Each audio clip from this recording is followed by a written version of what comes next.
कि मुसलमान एक प्लेटफार्म पे कायम हो जाएं, तो मैं ये कसम खाकर कह सकता हूँ कि रब्बे काबा की कसम, तुम्हारे बगैर भी कोई प्रधानमंत्री नहीं बन सकता, कोई वजीर आज़म नहीं बन सकता।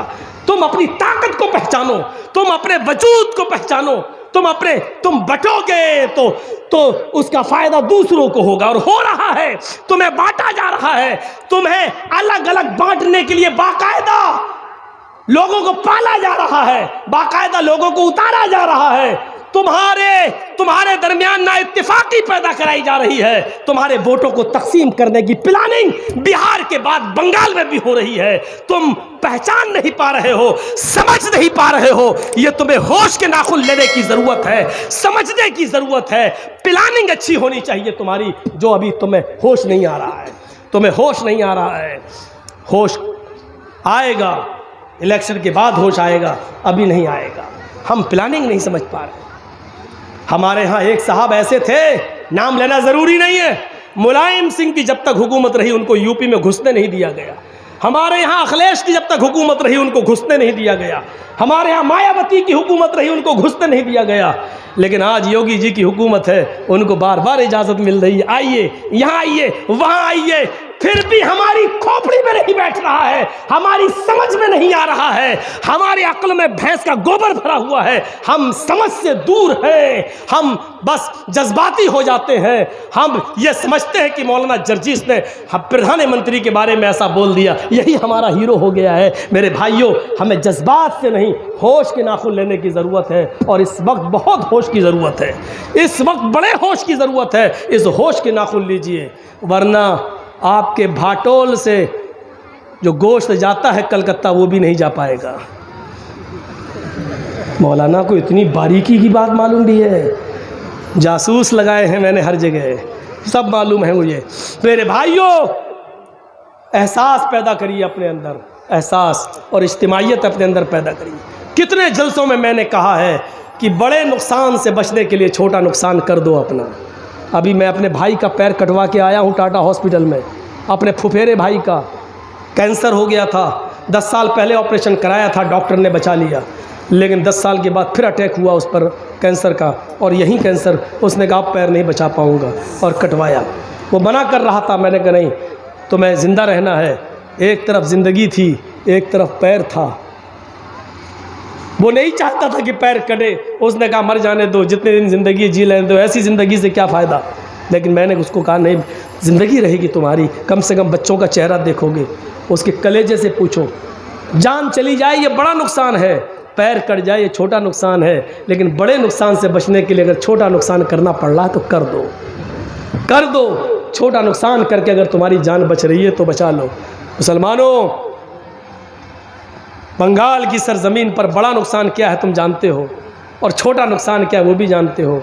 अगर बड़े नुकसान से बचना चाहते हो और उस पर अगर आपको छोटे नुकसान की कुर्बानी देनी पड़ रही है तो दे दो, लेकिन बड़े नुकसान से अपने आप को बचा लो। बिल्कुल वो हाल है कि मेरी बीवी के बच्चा पैदा हो रहा है, डिलीवरी का टाइम है, डॉक्टर ने कह दिया कि नहीं, ख़तरनाक माहौल है, या तो माँ को बचा सकता हूँ या बच्चे को, इन दोनों में से किसी एक को बचा सकता हूँ। और जर्जीस साहब कलेजे में पत्थर रख कर कहते हैं कि बीवी को बचा लो, बच्चा जा रहा तो जाने दो, बीवी रहेगी तो बच्चे और भी आ जाएंगे, लेकिन ये किसी की बेटी है, किसी की बहन है, वो लोग बर्दाश्त नहीं कर पाएंगे। इसलिए छोटा नुकसान अगर हो रहा तो कर दो, बड़े नुकसान को बचा लो, यानी बीवी को बचा लो, और बच्चा जा रहा है तो जाने दो। हालांकि बच्चे से भी हमें मोहब्बत है, लेकिन छोटा नुकसान हम गवारा कर रहे हैं बड़े नुकसान से बचने के लिए।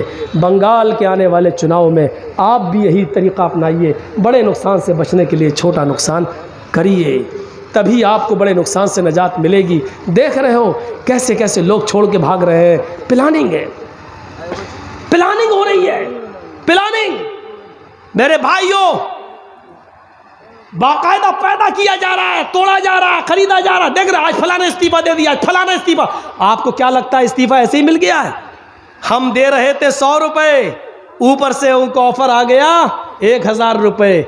आदमी ने इल्ज़ाम लगा दिया ममता जी ऐसा कर रही हैं इसलिए हम इस्तीफ़ा दे रहे हैं। हमें नहीं मालूम है, जहाँ 100 की जगह कोई 1000 देगा तो आदमी वहीं जाएगा। ये सारे मामले हो रहे हैं बाकायदा, और एक लाल फाटक दिखाया जाता है, लाल फाटक, इस पार्टी को छोड़ो नहीं तो सीबीआई जांच के लिए तैयार रहो। बेचारा आदमी डर की वजह से इस्तीफा दे रहा है। ये सारी चीजें साफ और क्लियर हो चुकी हैं। पूरा हिंदुस्तान तुम्हारे बंगाल की तरफ नज़र जमाए बैठा हुआ है। मुसलमानों, इस वक्त यूपी की नज़रें भी तुम्हारी तरफ हैं, पूरे इंडिया की नज़रें तुम्हारी तरफ हैं, बल्कि पूरे हिंदुस्तान नहीं, पूरी दुनिया की नज़रें तुम्हारे चुनाव की तरफ हैं, तुम्हारे इलेक्शन की तरफ हैं। ये तुम्हें फैसला करना है कि हमें कहाँ जाना है और कहाँ नहीं जाना है। हम किसी पार्टी का प्रचार करने नहीं आए यहाँ पर, न मेरा हक है प्रचार करने का, और न कभी हम प्रचार करने के लिए किसी की तरफ से उतरे। मेरे भाइयों, एक एहसास दिला दिया मैंने, तो ये बहादुर थे मोहम्मद रसूलुल्लाह। और छठी सिफत क्या बताई गई? 5 हो गई, पराक्रमी, बहादुर होंगे, दानी। छठी सिफत वो खैरात करने वाला, दानी, दान करने वाला होगा। अल्लाह के रसूल से ज़्यादा दान करने वाला कोई नहीं था, कोई नहीं था, दान करने वाला कोई नहीं। एक फ़कीर आया, कहा अल्लाह के रसूल मुझे अल्लाह की राह में कुछ दे दो। कुछ था ही नहीं। आपने कहा अभी तो नहीं है। कहने लगा मैं क्या करूं? आपने कहा बैठ जाओ, कहीं से आएगा तो दे दूंगा। बैठ गए। थोड़ी देर में दूसरा आ गया, देने तो आया नहीं, मांगने आ गया, अल्लाह के नाम पे मुझे भी कुछ दे दो। आपने कहा तू भी बैठ जा। थोड़ी देर में तीसरा आ गया, अल्लाह के रसूल मुझे भी अल्लाह के नाम पे है कुछ नहीं। आपने कहा अच्छा तू भी बैठ जा। फिर थोड़ी देर के बाद 4 औकिया चांदी कहीं से आ गई, सोना, 4 औकिया सोना कहीं से आ गया। तो अल्लाह के रसूल सल्लल्लाहु अलैहि वसल्लम ने एक एक औकिया तीनों को दे दिया, जाओ। अब एक बच गया, आपने अपने पास रख लिया, ये सोचकर अभी शाम दूर है, हो सकता कोई ज़रूरतमंद आ जाए तो ये उसको दे दूंगा, क्योंकि सदक़े का माल है। शाम हो गई, कोई नहीं आया, और एक औकिया सोना अल्लाह के नबी के पास रखा रहा। इशा की अजान तक कोई नहीं आया। अल्लाह के नबी सो गए। तहज्जुद की नमाज़ पढ़ने के लिए उठे तो सबसे पहले दरवाज़ा खोला, देखा बाहर कोई नहीं। वो सोना अल्लाह के नबी के तकिए के नीचे रखा हुआ था, एक औकिया। आपने वुजू बनाया, फिर बाहर निकले, देखा कोई नहीं। फिर अंदर आए, 2 रकात नमाज पढ़ी। फिर आप बाहर निकले कि देखे कोई ज़रूरतमंद मिल जाए उसको दे दूं, लेकिन कोई नहीं। फिर आपने 2 रकात नमाज पढ़ी, फिर बाहर निकले, कोई ज़रूरतमंद दिख जाए उसको दे दूं, लेकिन कोई नहीं। फिर आप आए, फिर 2 रकात नमाज पढ़ी, फिर ज़रूरतमंद को देखा, लेकिन कोई नहीं। हज़रत आयशा कहती है अल्लाह के रसूल मैंने आपको कभी ऐसा नहीं देखा, आप बार बार बाहर जाते हैं, फिर आते हैं, फिर नमाज पढ़ते हैं, फिर बाहर जाते हैं। आपका पेट तो ठीक है, मोशन तो नहीं हो गए हैं, या आप बार बार क्यों जा रहे हैं बाहर? आपको दस्त तो नहीं लग गए, लेटरिन तो नहीं हो रही है? अल्लाह के नबी कहते नहीं आयशा सो जाओ, तुम सो जाओ। फरमाया मैं कैसे सो जाऊं? मेरा सरताज, मेरा शौहर परेशान हो, बार बार घर से निकलता हो, बिस्तर पे आता हो, कमरे में आके नमाज पढ़ के फिर बाहर जाता हो, फिर बेचैन हो और बार बार बाहर निकल रहा हो, और मैं सो जाऊं? फरमाया आयशा, निकाला सोना का, इस एक औकिया सोने ने मेरी नींद हराम कर दी है, मुझे सोने नहीं दे रहा है। ये सदक़े का माल है, ज़रूरतमंद का हक है कि उसको पहुंचाऊं। मैं ये सोच में पड़ गया कि 4 औकिया आया था, 3 तो मैंने दे दिया, 1 बच गया। अगर आज की रात मेरा इंतकाल हो गया और 1 औकिया सोना मेरे पास रखा रहा तो मैं कल अल्लाह ताला को क्या जवाब दूंगा, उसको क्या मुंह दिखाऊंगा? इसलिए मुझे नींद नहीं आ रही है कि ज़रूरतमंद को दे दिया जाए। इतने बड़े दानी, इतने बड़े सदका और खैरात करने वाले थे मोहम्मद रसूलुल्लाह सल्लल्लाहु अलैहि वसल्लम। छठी सिफत हो गई दानी, और 7वीं है कृतज्ञ। एहसान करेंगे लेकिन जताएंगे नहीं। अल्लाह के रसूल ने जिस पर एहसान किया कभी जताया नहीं। मैंने तुम्हारे साथ ऐसा किया। आज बहुत से लोग बोला ना, हाँ क्या हुआ, वो एक प्रोग्राम चाहिए, नहीं साहब डेट खाली नहीं। अरे भूल गए मुझे, नहीं पहचान पा रहा हूँ। अरे वो मिले थे ना फलां जगह होटल में, हमने खाना खिलाया था। प्रेशर बनाने की कोशिश। हाँ अच्छा, वो हम स्टेशन पे आपको छोड़ने गए थे, अपनी गाड़ी पे बिठाला था। प्रेशर। अच्छा, अरे भाई देखेंगे। अच्छा, बहुत जल्दी भूल गए। अरे भूले नहीं, सब याद आ गया भाई, लेकिन अभी डेट नहीं है। अरे बड़े अजीब आदमी हो यार।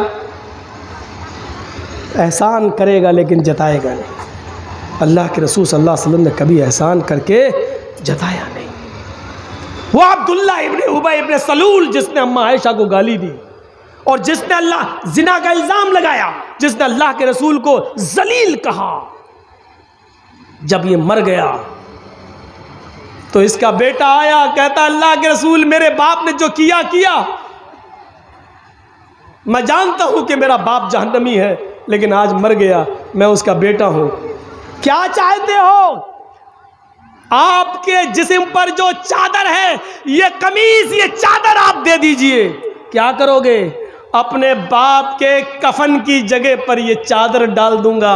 शायद जब तक आपका लिबास मेरे बाप के जिस्म पर रहेगा, अल्लाह ताला शायद उसके अजाब में कुछ कमी कर दे कब्र के अंदर। अल्लाह के नबी उठे और आपने वो चादर दे दी। हज़रत उमर ने वो चादर पकड़ ली। आए अल्लाह के नबी, जिसने अम्मी आयशा को तोहमत लगाई हो और आपको पूरी ज़िंदगी गाली देता रहा हो, आप उसको चादर दे रहे हैं।